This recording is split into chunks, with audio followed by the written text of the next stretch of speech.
అందరికీ నమస్కారం. ఈరోజు ఆంధ్రప్రదేశ్లో అసెంబ్లీ సమావేశాలు జరుగుతాయి. ఆ సమావేశాలు మామూలుగా జరుగుతాయి కదా, దాని ప్రత్యేకత ఏముందని మీరు అనుకోవచ్చు. కానీ ఇక్కడే ఒక ట్విస్ట్ ఉంది. ఈ సమావేశాలు జరుగుతున్న సందర్భంలో వైఎస్ వివేకానంద రెడ్డి గారి కుమార్తె వైఎస్ సునీత గారు అసెంబ్లీలో హోమ్ మినిస్టర్ని, సీఎంఓ అధికారుల్ని కలుస్తాకి వెళ్ళారు. ఎందుకు వెళ్ళారు? ఈరోజే సుప్రీంకోర్టులో వైఎస్ వివేకానంద రెడ్డి హత్య కేసులో బెయిల్ మీద ఉన్న అవినాష్ రెడ్డి బెయిల్ రద్దు చేయమని హీరింగ్ జరుగుతూ ఉంది సుప్రీంకోర్టులో.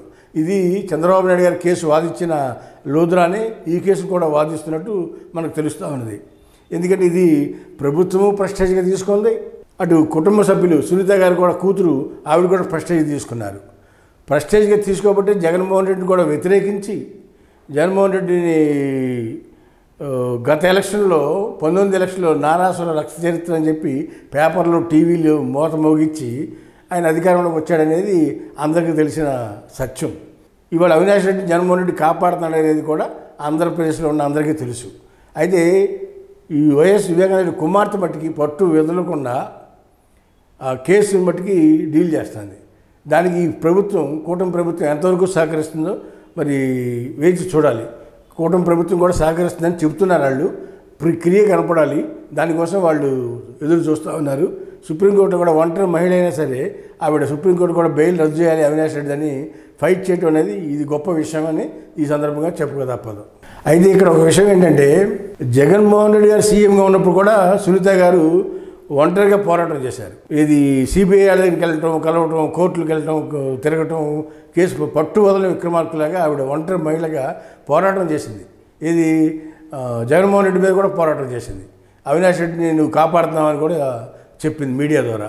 అవినాష్ రెడ్డి చేయించాడని కూడా కుండబద్దలు కూడా చెప్పినట్టు మనకు తెలుస్తూ ఉంది. అయితే ఇవాళ ఎన్డీఏ ప్రభుత్వం, కూటమి ప్రభుత్వం కూడా మరి ఏం చేస్తుంది?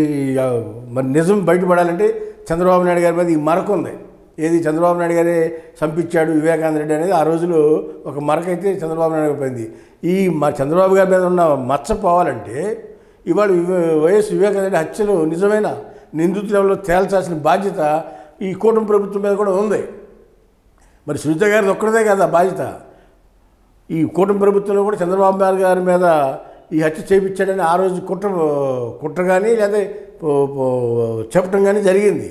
దాని మీద చంద్రబాబు గారు కూడా నిరూపణ చేసుకోవాల్సిన అవసరం ఉంది. 19 ఎలక్షన్ మొత్తం ఈ వైఎస్ వివేకానంద రెడ్డి హత్య మీదే జరిగింది. అందుకే ఆ రోజు ఆ రిజల్ట్స్ 151 సీట్లు జగన్మోహన్ రెడ్డికి వచ్చినాయి అంటే అది కూడా ఒక కారణం కింద చెప్పొచ్చు. ఇవాళ మరి కూటమి ప్రభుత్వంలో మరి సునీత గారి కోసమైనా చేయాలి, లేదా ఆయన మీద ఉన్న మచ్చను తొలగించుకోవడం అయినా కోసమైనా సరే నిజాలు ప్రజలకు తెలియపరచాల్సిన అవసరం ఉందని ఈ సందర్భంగా తెలియపరుస్తూ ఉన్నాం.